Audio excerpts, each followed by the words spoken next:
Today I'm going to make York cookies. My name is Shana, and thank you for joining me on Shana Shows You Stuff. This is a recipe that I got from one of the estate sales. It was handwritten on a piece of paper, and today we're going to try to recreate it for the very first time. At the end of the video, I'm going to give you my taste test and tips if I have any. Let's get at it. Half a cup of butter. To the half a cup of butter, we are going to add half a cup of sugar. The butter's at room temperature, and now we're going to cream them together.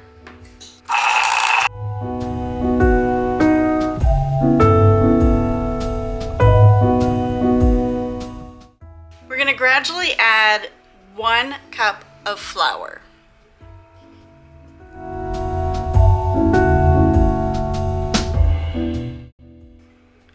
We're going to take 1 egg and break it in our bowl.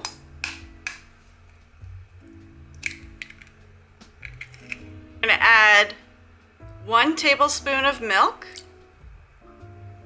and give that a quick mix. We're going to add this into our mixture. We're going to add half a teaspoon of baking soda and a 1/4 teaspoon of nutmeg. We're going to add 1 tablespoon of freshly squeezed orange juice.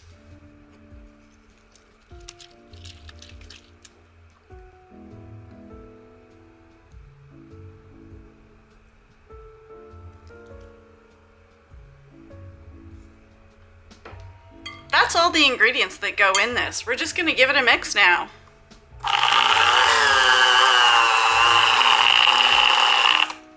We're ready for the pan now. This recipe was so easy and quick.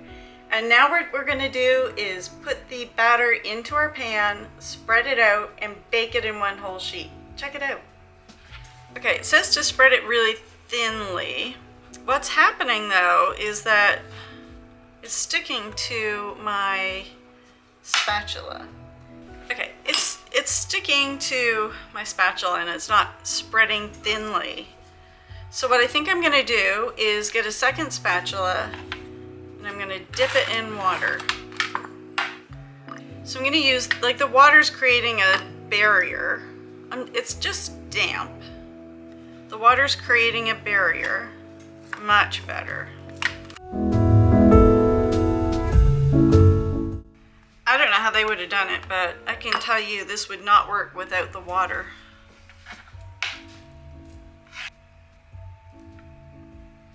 Now we're going to sprinkle with sugar.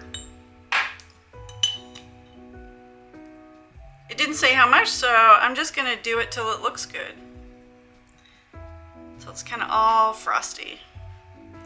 If you've made these before, or you're watched your grandma make them, or your mom, I would love to hear from you, because I don't know, am I supposed to go thinner and fill the whole sheet? I stopped because it felt like it was getting too thin. So we're going to go into the oven, which is set at 375 for, well, I don't know how long really, until they're golden brown. Who gives times? And then we're going to cut them into squares. All right, so let's go put this in the oven. So while those are baking, let's have a conversation. That was difficult.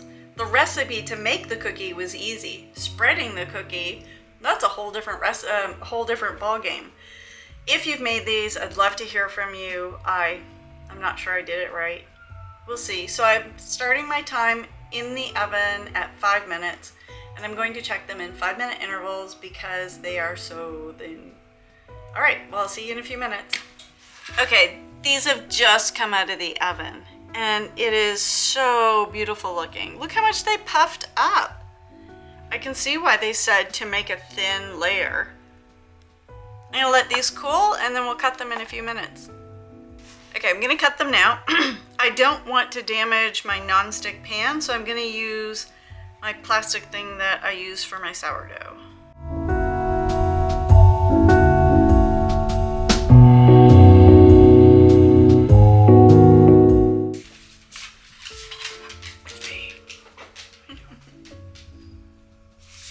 This is the York cookie. Come closer so people can see you. Get in here. Get right in here. There's a cornbread. Like cornbread?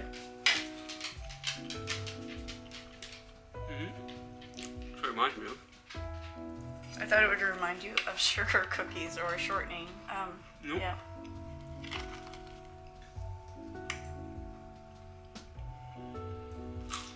The texture is cornbreadish. Okay, now I get it. These taste like cornbread. So if you're looking for... It's a little sweeter than cornbread, but the taste and the texture is quite similar. Yeah. If you're looking for a cookie that that tastes like cornbread, this is your recipe. Your cookies. Sorry. Give it a try. Let us know what you think. It's not bad. It's really good. It is. Bye.